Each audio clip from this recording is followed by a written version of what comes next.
வணக்கம். மாலை முரசு செய்திகளை விரிவாக பார்ப்பதற்கு முன்பாக தலைப்புச் செய்திகளை பார்க்கலாம். சென்னையில் சட்டமன்ற உறுப்பினர் விடுதியில் தேர்தல் பறக்கும் படையினர் நள்ளிரவில் திடீர் சோதனை. 2 மணி நேரத்திற்கு மேலாக நீடித்த சோதனையில் முக்கிய ஆவணங்கள் கைப்பற்றப்பட்டதாக தகவல்.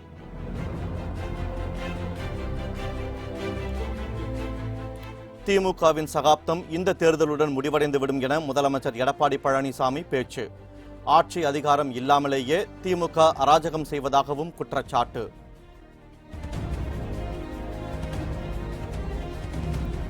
எதையும் செய்ய முடியாததால் திமுக மீது முதலமைச்சர் எடப்பாடி பழனிசாமி அவதூறு பரப்புவதாக ஸ்டாலின் விமர்சனம். திமுக ஆட்சிக்கு வந்தவுடன் சேது சமுத்திர திட்டம் நிறைவேற்றப்படும் என்றும் உறுதி.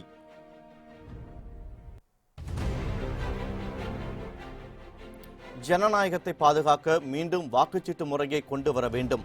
மின்னணு வாக்குப்பதிவு இயந்திரத்தில் குறைபாடுகள் உள்ளதாக எதிர்க்கட்சிகள் சரமாரி புகார்.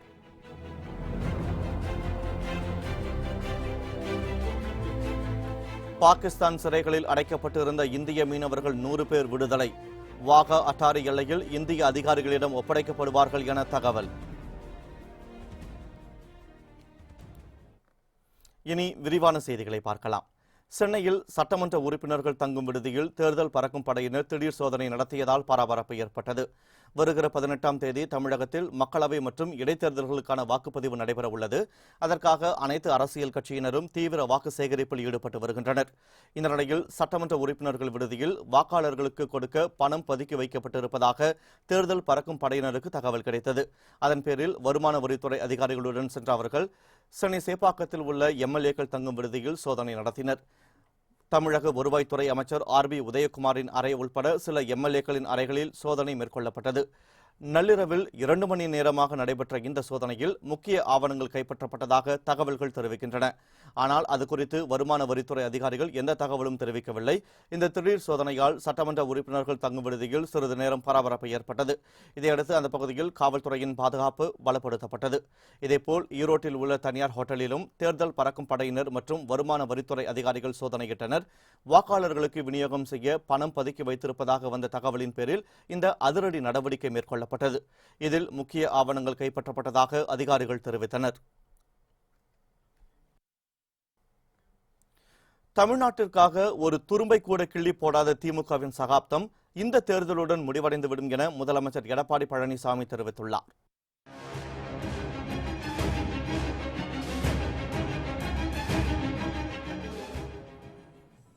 கிருஷ்ணகிரி மக்களவை தொகுதி அதிமுக வேட்பாளர் கே.பி. முனுசாமி மற்றும் ஹொசூர் சட்டப்பேரவை தொகுதி அதிமுக வேட்பாளர் ஜோதி ஆகியோரை ஆதரித்து முதலமைச்சர் எடப்பாடி பழனிசாமி பிரச்சாரம் மேற்கொண்டார். அப்போது பேசிய அவர், நாடு பாதுகாப்பாக இருக்க நரேந்திர மோடி மீண்டும் பிரதமராக வர வேண்டும் என்றார். ராகுல் காந்தியை ஸ்டாலின் மட்டுமே பிரதமர் வேட்பாளராக அறிவித்துள்ளதாகவும், ஆனால் அவரோ தமிழகத்திற்கு எதிராக மேகதாட்டுவில் அணை கட்டுவேன் என்றும் காவிரி நீர் மேலாண்மை வாரியத்தை கலைப்பேன் எனவும் பேசி வருவதாக முதலமைச்சர் எடப்பாடி பழனிசாமி குற்றம் சாட்டினார். ஒரு நல்ல ஆட்சி அமைவதற்காக திறமையான பாரத பிரதமர் வேண்டும். அப்படி தகுதி வாய்ந்த பாரத பிரதமர் நரேந்திர மோடி அவர்கள் மீது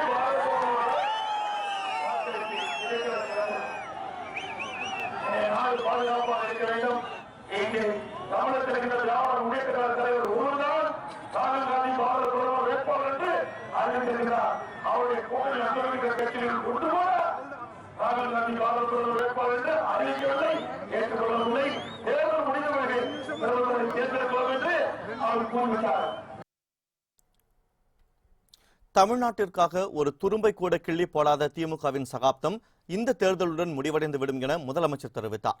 மேலும் ஆட்சி அதிகாரம் இல்லாமலேயே திமுக அராஜகத்தில் ஈடுபட்டு வருவதாகவும், ஆட்சிக்கு வந்துவிட்டால் தமிழக மக்களின் நிலைமை என்ன ஆகும் எனவும் அவர் கேள்வி எழுப்பினார்.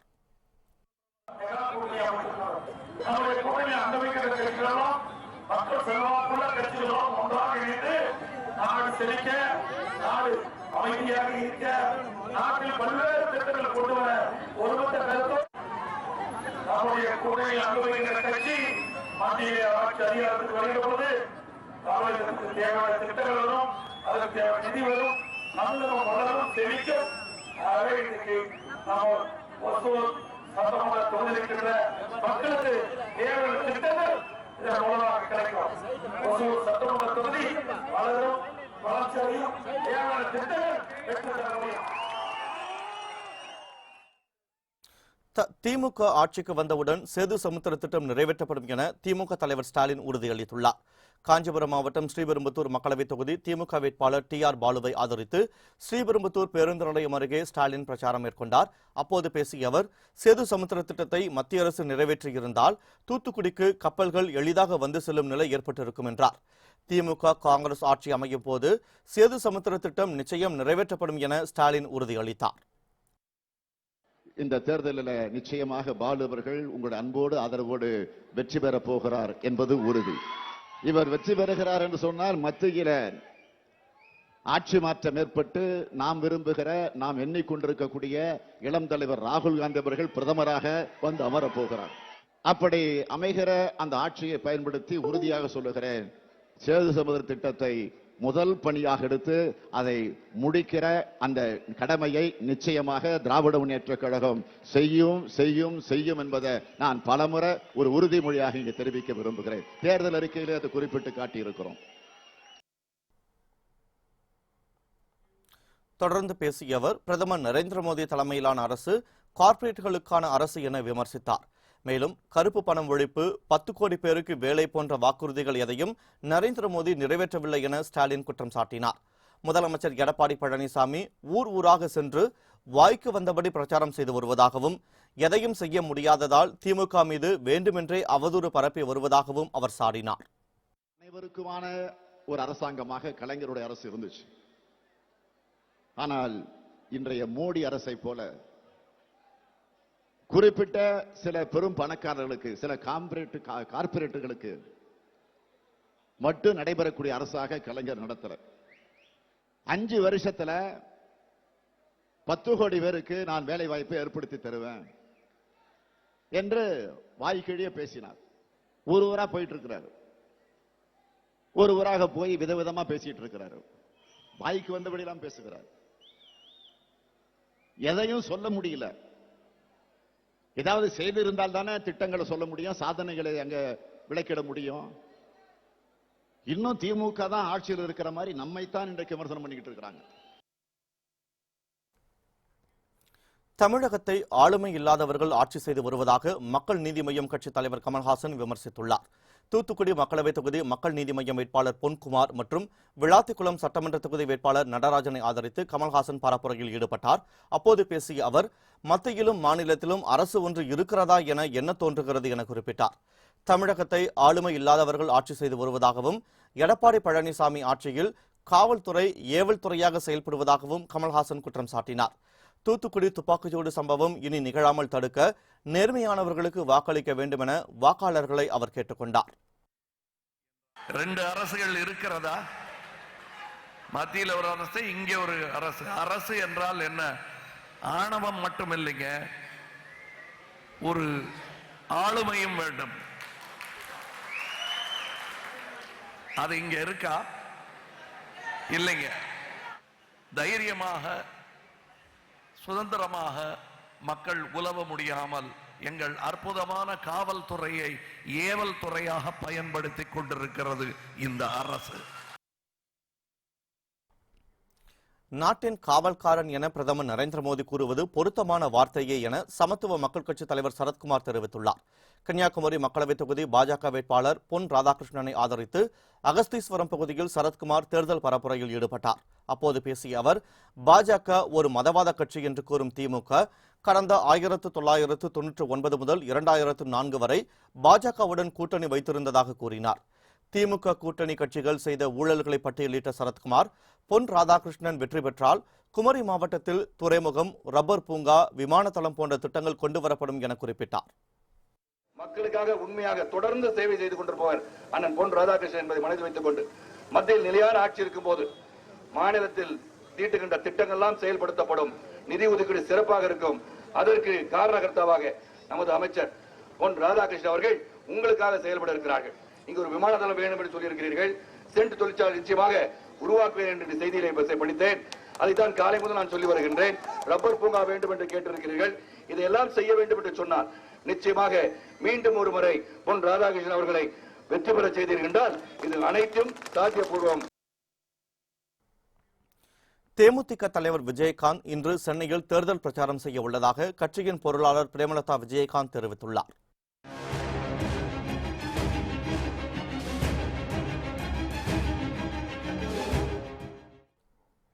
விழுப்புரம் மக்களவைத் தொகுதி பாமக வேட்பாளர் வடிவேல் ராவணனை ஆதரித்து பிரேமலதா விஜயகாந்த் திருக்கோவிலூரில் பிரச்சாரம் மேற்கொண்டார். அப்போது பேசிய அவர், ஊழல் கட்சியான திமுக காங்கிரஸ் கூட்டணியை மக்கள் புறக்கணிக்க வேண்டும் என்று கேட்டுக்கொண்டார். தேமுதிக தலைவர் விஜயகாந்த் இன்று சென்னையில் தேர்தல் பிரச்சாரம் செய்ய உள்ளதாக பிரேமலதா கூறினார். அதிமுக பாஜக கூட்டணியை யாராலும் அசைக்க முடியாது என்றும் கூட்டணியை அமைக்க விடாமல் திமுக தடுத்ததாகவும் அவர் குற்றம் சாட்டினார். இந்த கூட்டணி அமைக்க வேண்டும் என்பதற்காக முதல்வர், துணை முதல்வர், அமைச்சர்கள், கேப்டன், ஐயா எல்லாரும் ஒன்று சேர்ந்து ஒரு மெகா கூட்டணியை இன்னைக்கு அமைச்சிருக்காங்க.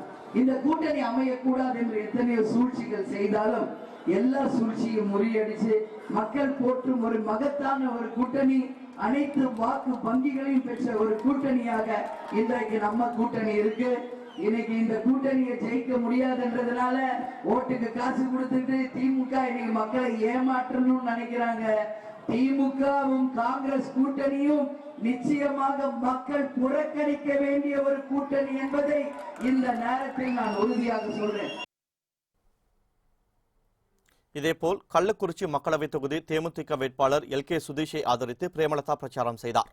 அப்போது பேசிய அவர், அதிமுக பாஜக கூட்டணி வெற்றி பெற்று மத்தியிலும் மாநிலத்திலும் கூட்டணி ஆட்சி அமையும் பட்சத்தில் தேர்தலுக்கு பிறகு அனைத்து திட்டங்களும் தமிழகத்தில் நிறைவேற்றப்படும் என உறுதியளித்தார்.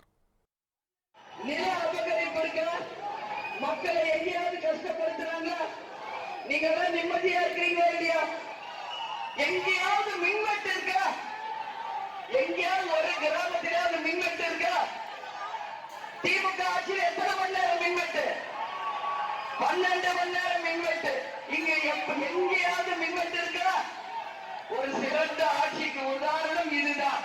ரவுடி ஆட்சியில மக்கள் நிம்மதியா அமைதி பூங்காவாக இனி தமிழ்நாடு இருக்கு. எல்லா இடத்திலும் கரண்ட் இருக்கு. நிச்சயமாக அமைதி பூங்காவாக இருக்கணுமா இல்ல ரவுடி ஆட்சி வரணுமா?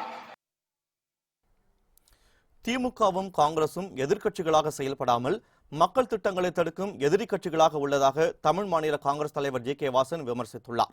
திருவாரூர் மாவட்டம் மன்னார்குடியில் தஞ்சை மக்களவைத் தொகுதி தமிழ் மாநில காங்கிரஸ் கட்சி வேட்பாளர் NR நடராஜனை ஆதரித்து GK வாசன் பிரச்சாரம் செய்தார். அப்போது பேசிய அவர், மக்களவைத் தொகுதியில் சிறுபான்மை வேட்பாளர் ஒருவரை கூட நிறுத்தாத காங்கிரஸ் மூச்சுக்கு 300 முறை மதவாதம், மதசார்பின்மை பற்றி பேசி வருவதாக குற்றம் சாட்டினார்.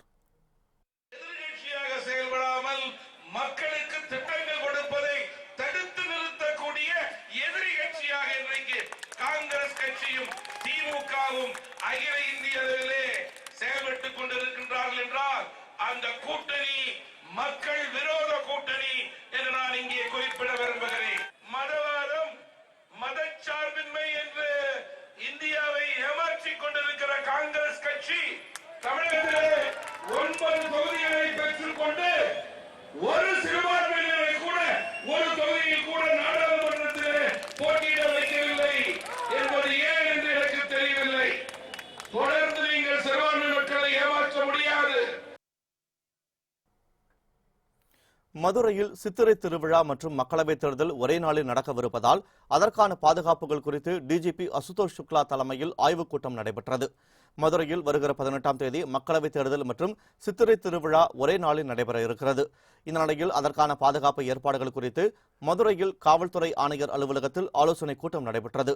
இதில் DGP அசுதோஷ் சுக்லா, மாவட்ட காவல்துறை கண்காணிப்பாளர்கள் உள்ளிட்ட காவல்துறை உயர் அதிகாரிகள் பங்கேற்றனர்.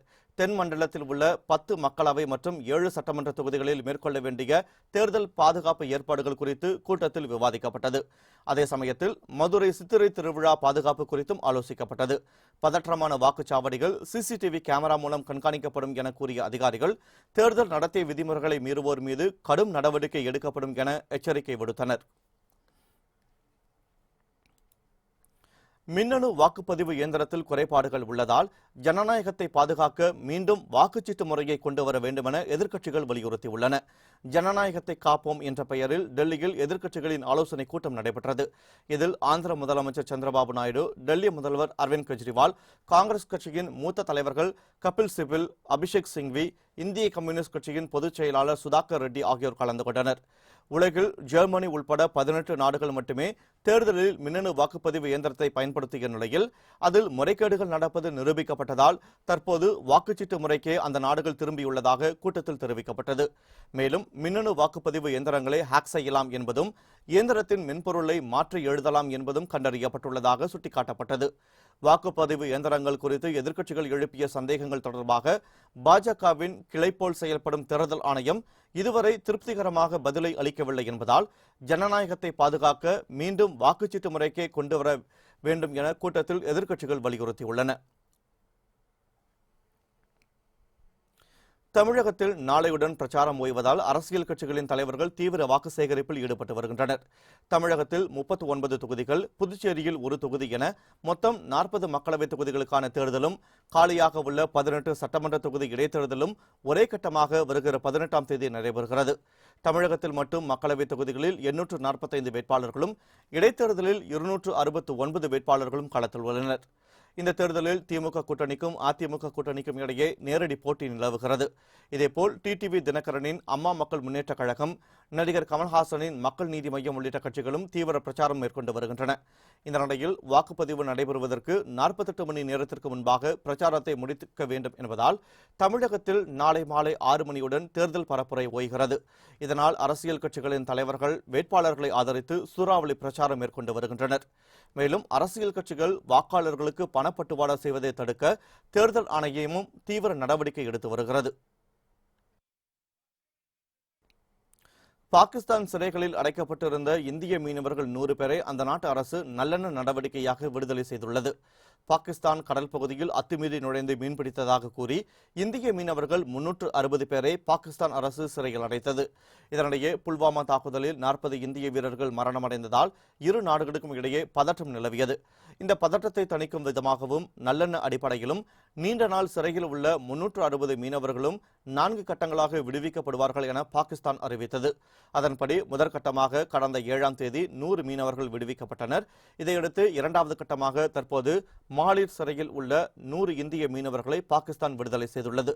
இவர்கள் ரயில் மூலம் லாகூர் அழைத்து வரப்பட்டு வாகா எல்லையில் இந்திய அதிகாரிகளிடம் இன்று ஒப்படைக்கப்படுவார்கள் என எதிர்பார்க்கப்படுகிறது. கொல்கத்தாவுக்கு எதிரான IPL 20 ஓவர் கிரிக்கெட் போட்டியில் சென்னை அணி 5 விக்கெட் வித்தியாசத்தில் அபார வெற்றி பெற்றது.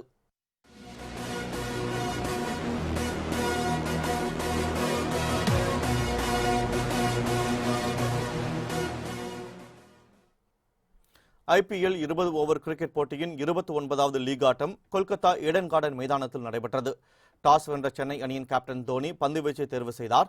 இதையடுத்து கொல்கத்தா அணியின் துவக்க ஆட்டக்காரர்களாக சுனில் நரேன் மற்றும் கிறிஸ் லின் களமிறங்கினர். சுனில் நரேன் 2 ரன்களில் ஆட்டமிழந்தார். ராணா 21 ரன்களுக்கும் ராபின் உத்தப்பா ரன் ஏதும் எடுக்காமலும் தங்களது விக்கெட்டுகளை பறிகொடுத்தனர். துவக்க ஆட்டக்காரர் கிறிஸ் லின் மட்டும் நிதானமாக விளையாடி 82 ரன்களை குவித்தார். இதையடுத்து 20 ஓவர் முடிவில் கொல்கத்தா அணி 8 விக்கெட் இழப்பிற்கு 161 ரன்களை எடுத்தது.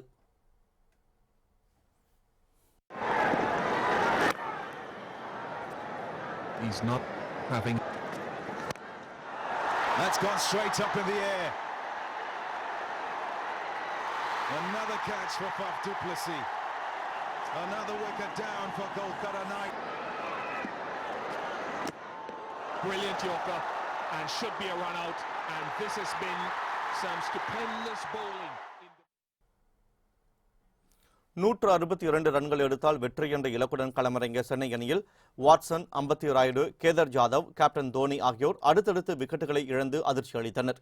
இருப்பினும் பொறுப்புடன் விளையாடிய ரெய்னா, ஜடேஜா வெற்றிக்கு வித்திட்டனர். இறுதியில் சென்னை அணி 19.4 ஓவர்களில் 5 விக்கெட் இழப்பிற்கு 162 ரன்களை எடுத்து வெற்றி பெற்றது. சுரேஷ் ரெய்னா 58 ரன்களுடனும் ஜடேஜா 31 ரன்களுடனும் களத்தில் இருந்தனர்.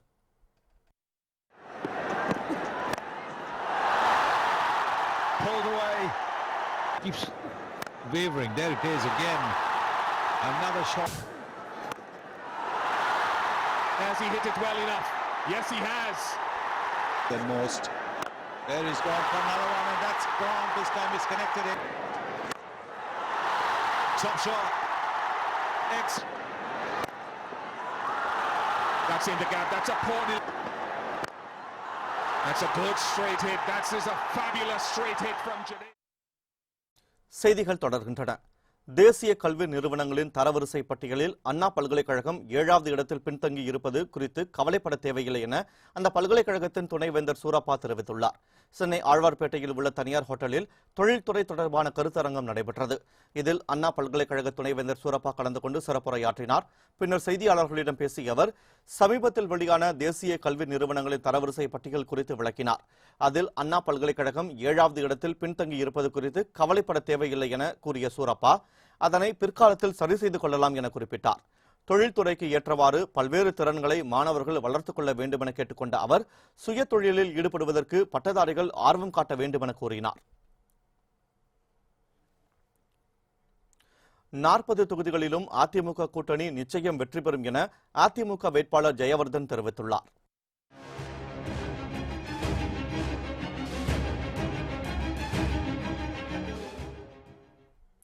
தென் சென்னை மக்களவைத் தொகுதி அதிமுக வேட்பாளர் ஜெயவர்தன் தியாகராய நகர், அசோக் நகர், கே நகர், வடபழனி உள்ளிட்ட பகுதிகளில் பரப்புரையில் ஈடுபட்டார். அப்போது பேசிய அவர் திமுக எம்பிக்கள் மக்களுக்காக எதுவும் செய்யவில்லை என குற்றம் சாட்டினார். 40 தொகுதிகளிலும் அதிமுக கூட்டணி நிச்சயம் வெற்றி பெறும் என்று கூறிய ஜெயவர்தன் தங்களுக்கு ஆதரவாக விஜயகாந்த் பிரச்சாரம் செய்ய உள்ளது மிகவும் மகிழ்ச்சி அளிப்பதாக குறிப்பிட்டார். புரட்சி தலைவர் அவர்களின் நல்லாசுடன், புரட்சி தலைவி அம்மாவர்கள் நல்லாசுடன், கழக ஒருங்கிணைப்பாளர், துணை ஒருங்கிணைப்பாளர், நம்முடைய தோழமை கட்சிகள் துணையுடன் கிட்டத்தட்ட 95% தேர்தல் பிரச்சார பணிகள் முடிக்கப்பட்டிருக்கக்கூடிய சூழ்நிலையில் இன்றைய தினத்தில் நம்ம மயிலாப்பூர் 2 மாநகராட்சி வட்டங்கள் இன்றைய காலை பொழுதிலிருந்து தேர்தல் பிரச்சாரம் எங்கே பார்த்தாலும் நல்ல வரவேற்பு மக்களிடத்திலே இருக்கின்ற மக்கள் நலன் பயக்கக்கூடிய கூட்டணிக்கு ஒட்டுமொத்தமாக தமிழக மக்களின் ஏகோபத்திய ஆதரவு இருக்கின்றது. புரசைவாக்கத்தில் நடைபெற்ற குஜராத்தி இளைஞர்கள் கழகம் விழாவில் மத்திய அமைச்சர் ஸ்மிருதி இரானி மற்றும் மத்திய சென்னை மக்களவைத் தொகுதி பாமக வேட்பாளர் சாம்பால் ஆகியோர் கலந்து கொண்டனர். அப்போது பேசிய சாம்பால் பிரதமர் நரேந்திர மோடியின் கொள்கைகளை தான் பின்பற்றி வருவதாகவும் அவரை போன்று ஊழலை ஒழிக்க பாடுபடுவதாகவும் குறிப்பிட்டார். பொள்ளாச்சி மக்களவைத் தொகுதி அதிமுக வேட்பாளர் மகேந்திரனை ஆதரித்து சட்டமன்ற துணை சபாநாயகர் பொள்ளாச்சி ஜெயராமன் பிரச்சாரம் மேற்கொண்டார். குமரன் நகர், மகாலிங்கபுரம், பல்லடம் சாலை, உடுமலை சாலை உள்ளிட்ட பல்வேறு பகுதிகளில் அவர் தீவிர வாக்கு சேகரிப்பில் ஈடுபட்டார். பிரச்சாரத்தின் போது பொள்ளாச்சி நகர செயலாளர் கிருஷ்ணகுமார் மற்றும் மாவட்ட இளைஞர் செயலாளர் ஜேம்ஸ் ராஜா உள்பட பலர் கலந்து கொண்டனர்.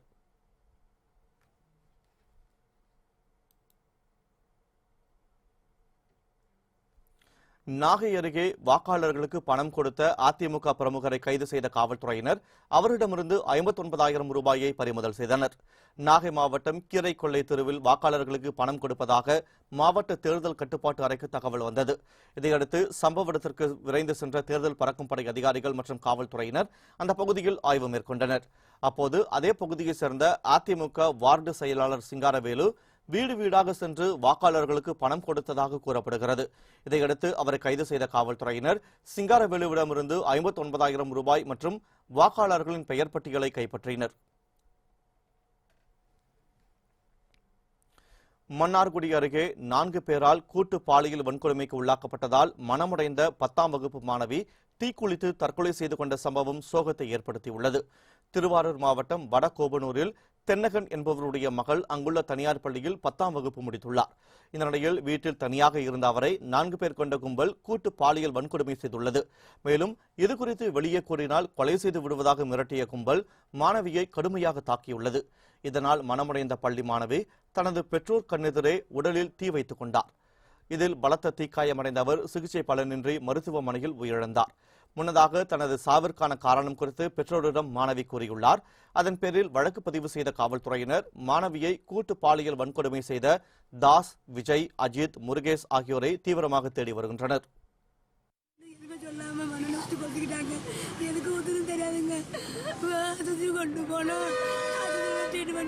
பிள்ளைய ஊற்றிக்கிட்டு சொல்லி நாங்கள் அதுக்கப்புறம் என் மாமா சொல்கிறா, ஏம்மா 60 என்ன துரத்திக்கிட்டு வந்தானம்மா, துரத்திக்கிட்டு வந்து தெருவுக்கு ஓடி ஒழிஞ்சம்மா என்னை சட்டை பிடிச்சி கிழிச்சு முடியெல்லாம் போட்டது அடித்து கண்டத்தில் அடித்து முடிய போட்டு அமுக்கி வயசுல போட்டு அடிச்சுட்டானு. எனக்கு தப்பாக நினச்சானோ தப்பாக கூப்பிட்டானோம்மா, நான் முடியாதுன்னு ஓடணும்மா, அதுக்காக போட்டு நான் அடிச்சு போட்டானம்மா. ஊட்டியில் கோடை சீசனையொட்டி துவங்கப்பட்டுள்ள 133வது குதிரை பந்தயத்தை திரளான சுற்றுலா பயணிகள் கண்டு ரசித்தனர். கோடை காலத்தில் ஊட்டிக்கு செல்லும் சுற்றுலா பயணிகளை மகிழ்விக்கும் விதமாக அங்கு ஆண்டுதோறும் பல்வேறு நிகழ்ச்சிகள் நடைபெறுவது வழக்கம். அதன்படி மலர் கண்காட்சி, காய்கறி கண்காட்சி, படகு போட்டி, நாய் கண்காட்சி உள்ளிட்டவை நடைபெறும். இந்த நிலையில் நடப்பாண்டின் கோடை சீசனையொட்டி முதல் நிகழ்ச்சியாக 133வது குதிரை பந்தயம் துவங்கப்பட்டது. இந்த போட்டியை அங்கு கூடியிருந்த திரளான சுற்றுலா பயணிகள் கண்டு ரசித்தனர். விறுவிறுப்பான இந்த குதிரை பந்தயம் பல்வேறு சுற்றுகளாக வருகிற மே மாதம் இறுதி வரை நடைபெறும் என்பது குறிப்பிடத்தக்கது.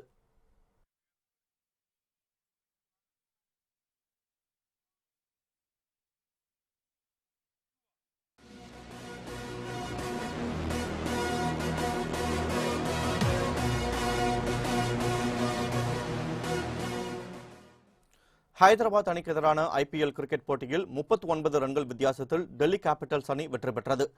12வது IPL 20 ஓவர் கிரிக்கெட் தொடர் இந்தியாவின் பல்வேறு நகரங்களில் நடைபெற்று வருகிறது. ஹைதராபாத்தில் நடைபெற்ற 30வது லீக் போட்டியில் சன்ரைசர்ஸ் ஹைதராபாத் அணியுடன் டெல்லி கேபிட்டல்ஸ் அணி பலப்பரட்சி நடத்தியது. டாஸ் வென்ற ஹைதராபாத் அணி பந்து வீச்சை தேர்வு செய்ததை அடுத்து டெல்லி அணி முதலில் பேட்டிங் செய்தது. துவக்க ஆட்டக்காரர்கள் சொற்ப ரன்களில் ஆட்டமிழக்க காலின் மன்ரோ, ஸ்ரேயாஸ் ஐயர் இருவரும் பொறுப்புடன் விளையாடினர். இறுதியில் டெல்லி அணி நிர்ணயிக்கப்பட்ட 20 ஓவர்களில் 7 விக்கெட் இழப்பிற்கு 155 ரன்களை எடுத்தது.